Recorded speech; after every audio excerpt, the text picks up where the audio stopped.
Listen closely, because what is happening right now behind the scenes in Washington is more chaotic than anything the public is being told. And tonight, you are getting the full breakdown. No filters, no edits, no sugarcoating. This is the real picture of a political meltdown happening in broad daylight.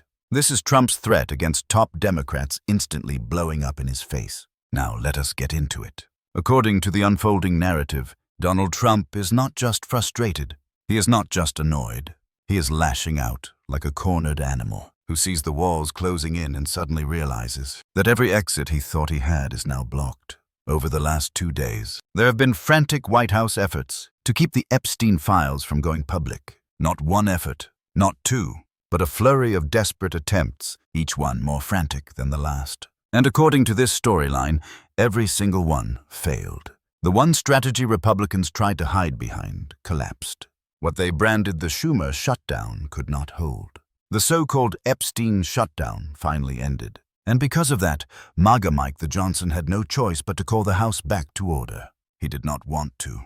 He was pushed into it like a man dragged to his own undoing. And then the moment he dreaded arrived. Adelita Grijalva was sworn in, and with her swearing in came signature number 218 on the discharge petition. That was the magic number. The number that forced the vote to release the Epstein files. That is the moment, according to the account, when the panic in Trump world went from simmering to boiling. That is when Plan A was officially dead. And that is when Team Trump stumbled into their chaotic Plan B, and what, according to this narrative, was their brilliant Plan B. It was not legal strategy. It was not public messaging. It was not leadership.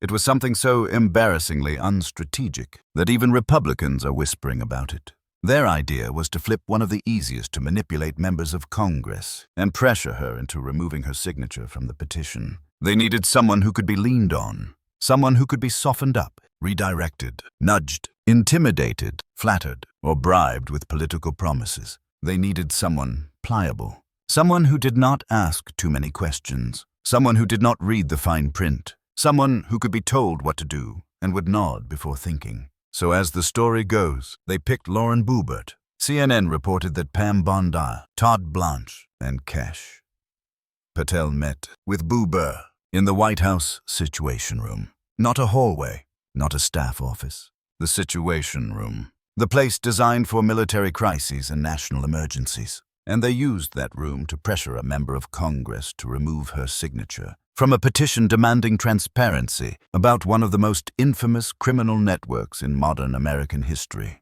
That alone should tell you everything. But they did not stop with Boebert. They also tried Nancy Mace, hoping she would wobble under pressure. The whole operation felt like a political version of late-night telemarketing, calling around, hoping someone would say yes, hoping someone would be naive enough or scared enough to flip. When the press confronted the White House, Caroline Leavitt tried to spin it, and the spin was so ridiculous that the original commentator described it as laughable. She claimed this was transparency, that it showed how open the administration was, that they were simply having conversations with members of Congress, conversations in the Situation Room, about a vote they were desperate to kill, and then she refused to detail any of those conversations. But according to this narrative, none of it worked. Even Lauren Boebert, someone often mocked in political commentary, reportedly recognized her career would shatter if she backed out. Because flipping on this would not just enrage Democrats. It would not just, outrage independents. It would set her own base on fire. Even she knew that crossing this line would be political suicide. And here is where the story deepens. The narrative reminds us that Trump once believed he could shield himself from the Epstein scandal by ensuring Ghislaine Maxwell stayed loyal. The claim is that he hoped she would lie for him, that she might get a pardon, that the administration was warming up the public by pardoning increasingly outrageous figures, one after another, to normalize the idea of pardoning Maxwell. Even Megyn Kelly's widely criticized comments, claiming 15-year-olds were not 8-year-olds, were described in the original text as part of that normalization effort, a wider cultural softening around behavior that should never have been normalized in the first place. So when the Epstein files started moving toward public release, Trump panicked, Trump raged, and Trump jumped to social media to issue what he seemed to think was a thunderous threat. He posted that Democrats were using what he called the Epstein hoax as a distraction from their failures. He announced that he would direct AG Pam Bondi and the Department of Justice, together with what he called patriots in the FBI, to investigate Bill Clinton, Larry Summers, Reid Hoffman, J.P. Morgan Chase, and more. He claimed the records showed these individuals spent large portions of their lives with Epstein. And on his island, stay tuned, he said. He thought Democrats would tremble. But here's the twist. The threat instantly backfired. And the reason is simple. Because Democrats do not fear investigations into Wall Street elites. They do not fear scrutiny into the banking world. They do not fear sunlight on relationships between powerful political and financial actors. In fact, many Democrats, especially the progressive wing, have been begging for exactly this for years.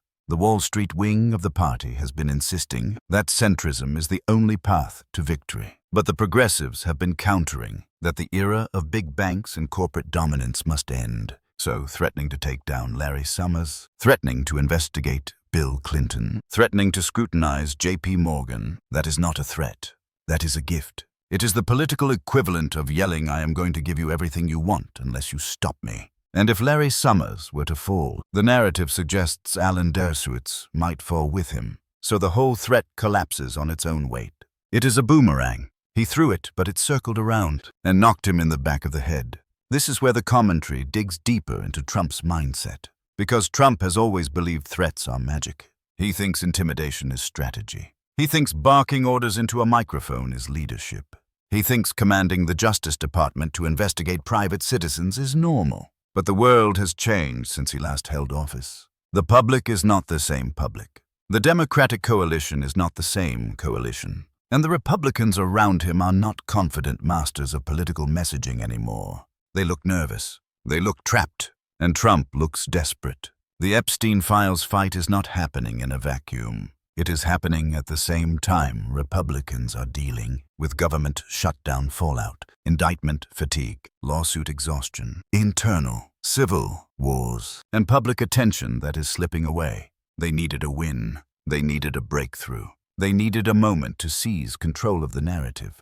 And instead they got this. A threat that Democrats loved, a strategy that crumbled, a meeting that leaked, a base that is growing confused, and an opposition that is growing energized. And the story expands further. Because once the Epstein files are released, no one gets to control which names land in the headlines. No one gets to control the order in which revelations drop. No one gets to control how the media responds. No one gets to control the public reaction. It becomes a wildfire. And Trump knows that. That is why he is panicking. Because in politics, the most dangerous thing is not a scandal you can spin. It is a scandal you cannot predict. A scandal you cannot contain. A scandal whose timeline is dictated by documents, not by your public relations team. And that is exactly what is happening here. Which brings us to the central point of the expanded analysis. For years, Trump relied on two core pillars: fear and confusion. Fear of retaliation. Confusion about facts. Fear kept his allies in line. Confusion kept his critics distracted. But both pillars are cracking. Members of Congress are no longer as easily intimidated. Journalists are no longer as easily misdirected. Prosecutors are no longer as easily bullied. And voters are no longer as easily tricked. So when Trump issued his threat, expecting panic, he got laughter. When he expected Democrats to hide, they leaned forward. When he expected Republicans to follow his instructions, they leaked his private efforts. That is not strength. That is collapse.